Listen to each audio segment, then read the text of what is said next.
আসসালামু আলাইকুম। আমি বাসাটি মাজারে আইছি, অনেক দিন ধরে আই নাই, ফগলে আইলাম। আমার এই ভিডিওটা যারা দেখবেন ইনশাল্লাহ দোয়া করবেন, ভালো ভালো ভিডিও পাঠাতে পারি। আপনারা কথাগুলো মনোযোগ দেখবেন, শুনবেন।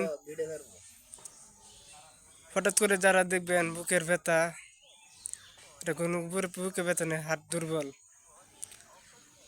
আপনারা কালি জিরাও খাইতে পারেন, রং চাও খাইতে পারেন, চিনি ছাড়া, আদাও খাইতে পারেন, রসুনও খেতে পারেন, সমস্যা নাই, ইনশাল্লাহ ভালো হবে। বুকে ব্যথা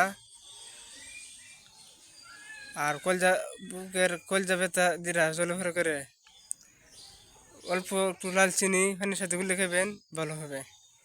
যে সাইড মাথা ব্যথা, ঠান্ডা পানি নারকেল তেলে লগে ডলে দিবেন, মাথা ব্যথা দেবে। আর এই জায়গায় বেশি ব্যথা করলে লেবু রস একটু পানি বলে দিবেন, ইনশাল্লাহ ভালো হবে। কিন্তু মানুষ বেমানি করতে পারে, ওষুধগুলা বেমানি করতে পারেন, এই যে কার্যকর জিনিস।